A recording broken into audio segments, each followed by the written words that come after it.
Eu sou Sônia Porte, sou psicóloga, especialista em orientar mães durante o divórcio.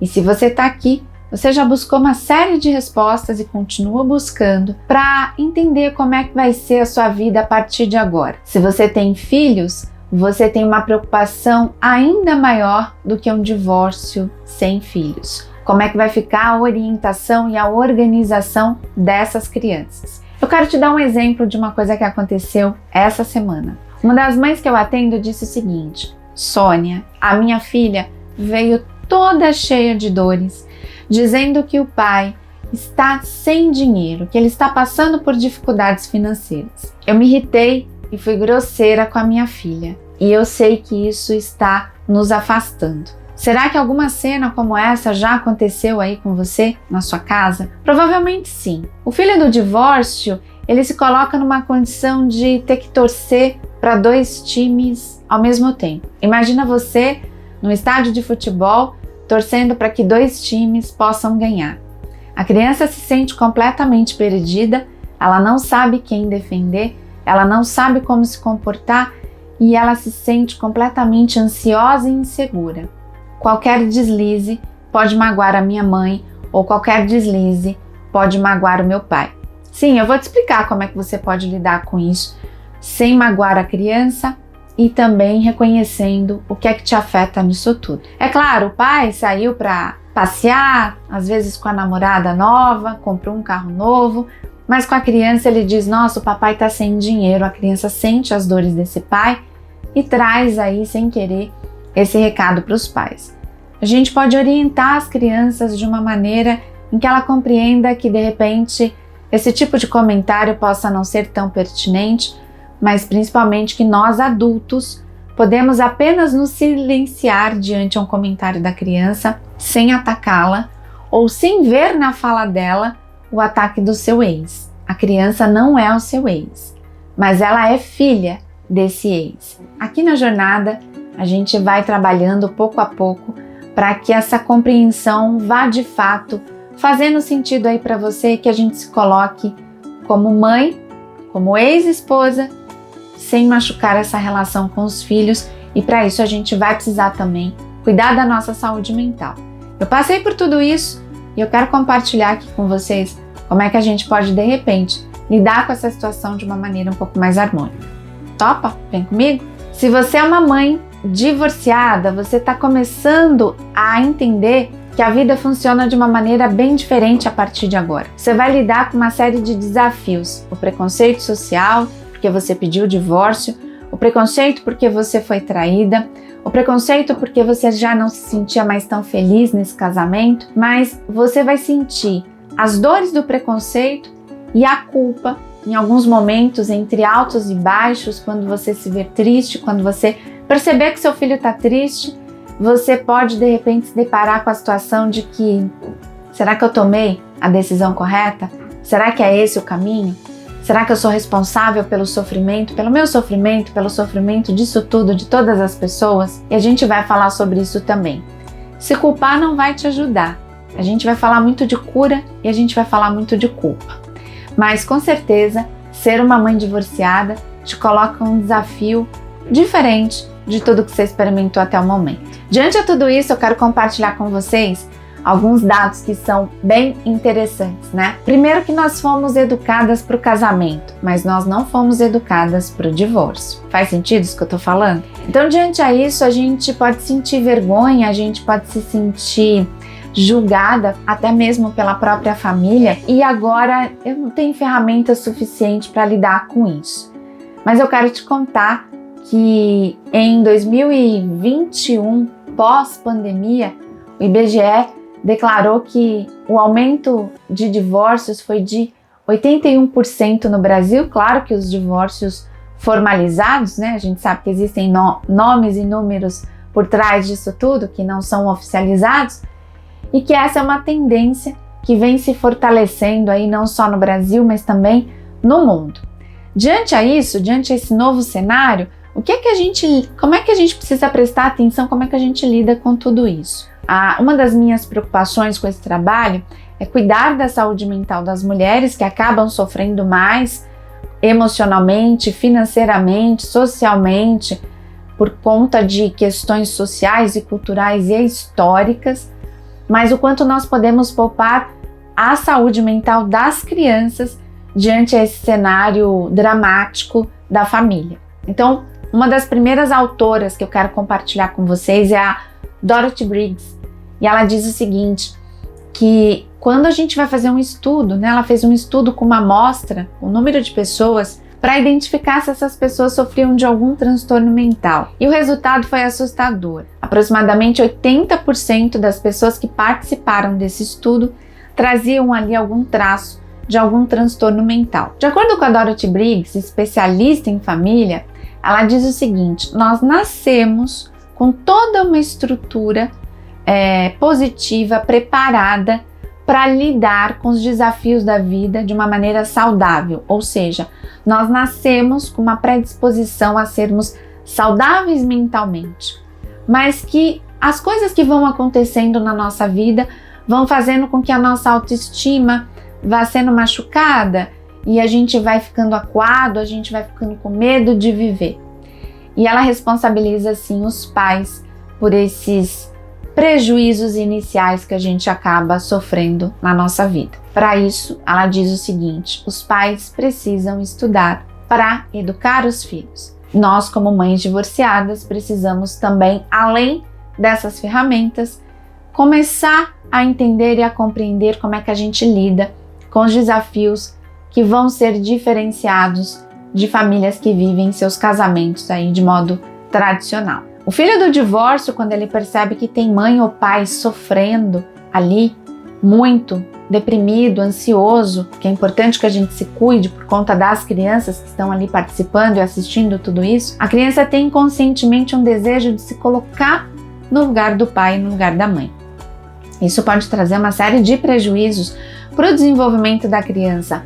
Ela pode desenvolver ansiedade, depressão, ela pode desenvolver transtornos não só na infância, mas também na sua adolescência e na sua vida adulta.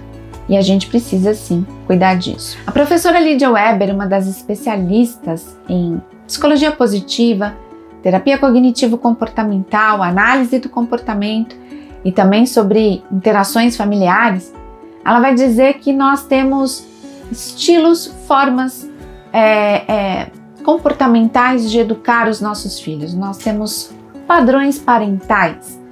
Ela classifica esses padrões em 4 tipos, mas o que eu quero destacar aqui é que ela diz que nós estamos diante de uma geração de pais super protetores. Isso tem uma explicação, tá? Pais que tiveram uma educação mais autoritária, né, mais pautada em limites, faltando ali estrutura de amor, tendem a exagerar um pouco nessa questão do amor e acabam faltando com a condição dos limites. Os pais divorciados tendem a ser mais superprotetores. E por quê? Tem uma explicação para isso. Nós desejamos proteger as crianças de outros desafios, de outros traumas, e aí a gente pode exagerar um pouquinho nessa dose de amor e esquecer dos limites, que são tão importantes quanto o amor. Um outro ponto importante, me conta aqui se você já sentiu isso, é o medo de não se sentir amado pelos filhos. Será que eu estou sendo muito dura? Será que eu sou a mãe chata? Será que o meu filho vai querer morar com o pai dele? Como é que eu vou ficar diante dessa situação? Tudo isso pode abalar essa estrutura educacional e pode fazer com que você afete a forma de educar o seu filho e que você não faça por ele e nem por você o melhor aí diante desse cenário. Tá fazendo sentido tudo isso que eu tô falando para vocês? Sim? Me conta, né? Quais são os prejuízos quando a gente educa uma criança no estilo superprotetor, do amor demais e não dou limites? Eu gosto de um texto do Mário Sérgio Cortella, um filósofo brasileiro que você deve conhecer, e ele descreve essa geração, uns que já estão chegando aqui nesse momento, de geração nem trabalha e nem estuda. Quais são os traços característicos da geração neném? Eles têm lá quase seus 40 anos de idade, moram na casa dos pais, não têm independência financeira, não querem procurar um trabalho, uma atividade remunerada que de fato possa trazer a ele uma certa estabilidade, mas ele não está ali preocupado em seguir a tua vida, em ter a sua autonomia. Ele não foi preparado para isso, ele sempre teve tudo na mão. E sair dessa zona de conforto pode ser um tanto quanto desafiador. O que é que a gente, de repente, quer por esses ex-maridos, pelos pais das crianças? Muitas vezes a gente quer controlar e às vezes a gente quer cobrar deles uma atitude de pai, uma atitude que nunca houve no passado. E segundo os estoicos, né, uma das filosofias base aí da psicologia positiva que a gente usa aqui como estrutura teórica, eles vão dizer que o controle ou a necessidade de controle ou a necessidade de se sentir no controle é um dos pilares para o sofrimento humano e é um dos pilares também para a gente desencadear a ansiedade. Quando eu sinto de repente que eu não estou no controle, há uma tendência forte de que eu me sinta mais ansiosa e que eu desencadeie aí os transtornos mentais decorrentes de uma ansiedade, tá? É importante, quero compartilhar com vocês que eu lecionei durante 12 anos numa universidade. Passaram mais de 10.000 alunos por mim. A Jornada da Mãe Solo tem alunas lindas, tem alunas brasileiras, tem alunas em Nova York, tem alunas no Japão, tem mulheres que já passaram pela minha orientação fora do Brasil. E o que eu quero te dizer é que essa metodologia, ela funciona.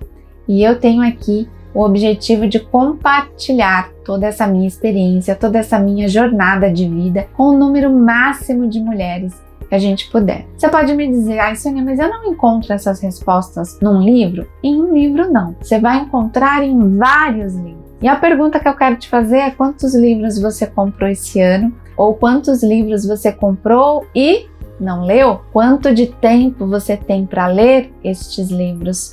O quanto de disposição você tem para esses livros e o quanto essa sua ansiedade por respostas e necessidade por respostas rápidas vão te impedir de repente de que você tenha foco para fazer todos esses estudos.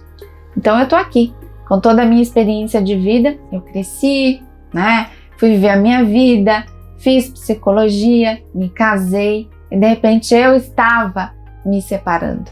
Eu fui buscar respostas, fui buscar orientação psicológica direcionada para o divórcio, coloquei o Vinícius na psicoterapia, mas eu não estava encontrando ali, com todo esse movimento, o que eu estava precisando para aquele momento. Sônia, então a gente não faz terapia? Não, não é isso. A terapia, ela é uma ferramenta muito importante, que me ajudou e muito, mas ela não é a única ferramenta que possa te dar resposta. Quando a gente está num grupo com outras mulheres, a gente se identifica naquelas falas, a gente ajuda outras mulheres, a gente consegue até se preparar para situações que de repente possam acontecer na tua vida, quando alguém te conta uma história que você não passei por isso ainda, meu Deus, como vai ser quando eu estiver nessa situação? Você consegue se preparar também para situações futuras. Então, o objetivo aqui é compartilhar esse conhecimento com o maior número de mulheres. Quando eu me casei, eu já trabalhava, eu já tinha todas as minhas atividades com a pesquisa, eu já lecionava, eu ainda não tinha o Vinícius, mas eu já queria ter, esse era um projeto que eu tinha determinado na minha vida. E logo eu tive o Vini. E eu já comecei a notar que haviam algumas mudanças de visão, algumas divisões de tarefas precisavam ser revistas em toda aquela dinâmica doméstica. É importante sim que a gente evite uma série de prejuízos, porque quando a gente está brigando, a gente se desgasta, a gente se chateia, a gente chateia o outro, e não é só o momento da briga que vai demandar uma energia da sua parte. Mas quantas mulheres eu atendo que dizem, Sônia, eu passei essa semana muito mal, e eu pergunto por quê? Porque eu briguei com meu ex, e ele falou tal coisa, e ele fez tal coisa, e a gente não tá se entendendo. E ali você entra numa tristeza profunda durante toda aquela semana, até você se recuperar dessa discussão. Você deixou de trabalhar, você deixou de estudar, você deixou de ir à sua academia, fazer seu exercício, você se desconectou do seu filho porque você vira uma espécie de zumbi, você se perde ali no emaranhado dos seus sentimentos e dos seus pensamentos e você acaba não se dedicando, você acaba não vivendo a tua vida da maneira como você gostaria. Então a pergunta que eu tenho para te fazer agora é: o que está te impedindo de viver uma vida com mais qualidade, com menos conflito, com mais harmonia com seu filho e com menos problemas aí também no seu relacionamento com o ex-marido? E o que você vai aprender na Jornada da Mãe Solo? São 6 módulos, mais um módulo bônus, E nesses 6 módulos a gente vai falar sobre os pilares da psicologia positiva, sobre a ciência da felicidade, sobre a filosofia dos estoicos. Ficou curiosa? A gente vai falar mais sobre isso. Um passinho por vez, mas que todo dia a gente vai caminhando para aquilo que a gente gostaria de ser. E que a gente pode sim, através dos nossos hábitos, sermos pessoas felizes. Então, quais são as escolhas que a gente vem fazendo? Quais são os hábitos que a gente vem alimentando? A gente vai falar sobre isso aí no primeiro módulo. A gente vai falar sobre inteligência emocional, sobre a raiva, sobre a dor, sobre o que te levou ao divórcio, como é que você se sente, como é que você sente o outro diante a isso e como que essa tristeza está impactando a tua vida e está impedindo você de dar outros passos. Nós vamos falar também sobre seu novo papel agora. Você é ex-mulher que talvez tenha que conviver com uma madrasta. Como é que você vai fazer com tudo isso? Com essa mulher que agora também faz parte da vida dos seus filhos? Tá cobrando o seu ex-marido que ele não fez, que ele tinha que ter buscado na escola, que ele tinha que ter cuidado da classificação etária dos filmes que as crianças estão assistindo? Qual é o seu papel nesse momento? Vamos fazer uma reflexão sobre isso? E como é que você vai lidar com esses novos desafios? Esse é um módulo bem importante. A gente vai falar sobre personalidade, sobre os temperamentos, o sinestésico, o sanguíneo, o fleumático. Como é que você é? Qual é o seu temperamento? Qual é o temperamento dos seus filhos? Qual é o temperamento do seu ex? Qual é o seu estilo parental? Superprotetora, autoritária, participativa? Em que estilo você vai entrar? O que é que você precisa desenvolver para que de repente você possa dar mais limites e continuar dando amor? Como é que a gente vai fazer isso? Como é que a gente desenvolve isso? A gente vai falar sobre comunicação não violenta. Como é que você se comunica com o ex? Como é que você se comunica com a criança sem considerar essa raiva, todo esse ressentimento que tem no seu coração? Vai olhar para isso e nós vamos começar a enxergar a longo prazo. O que você fala hoje, como é que isso vai impactar o futuro do seu relacionamento e o futuro também da relação com o seu filho, tá? E a gente vai falar sobre quem é que você quer ser a partir de agora. Como é que você pode ser uma pessoa que de fato traga harmonia para todos os ambientes que você estiver, para a sua profissão, para os seus amigos. Como é que você pode encontrar novos amigos? Como é que você pode se conectar com um novo relacionamento? Será que é o momento de você buscar um novo relacionamento? Se é o momento de você apresentar um namorado para os seus filhos, como é que você faz essa preparação? Como é que você faz essa apresentação? Quem é que você quer ser a partir de agora, depois do divórcio? E tem um módulo bônus, com 30 exercícios de conexão com o seu filho. Tá sem criatividade, não sabe direito o que fazer? Tá sem grana às vezes? Tô em casa, não consigo sair, porque a gente tem aí essa fase de transição do divórcio que é desafiadora financeiramente. Então a gente tem 30 exercícios de conexão aí com as crianças para que você consiga fortalecer esse vínculo materno aí com as crianças. Tudo isso está ancorado na plataforma da Hotmart. Você tem aí até 1 ano para assistir tudo, para acompanhar tudo. Você tem exercícios, meditações, indicações de livros, de filmes. Nós temos aí um arsenal de coisas preparado com muito carinho para que você consiga se transformar nessa mãe que você quer ser para os seus filhos. Você também pode parcelar esse curso em até 12 vezes. Clica aqui no botãozinho, saiba mais e fique sabendo das formas de como é que você pode aí, de repente, fazer esse pagamento, fazer parte dessa comunidade de mães que querem fazer toda a diferença no mundo. Vai ser um prazer te ter como aluna. Eu te espero na nossa jornada da Mãe Solo. Um grande abraço e até!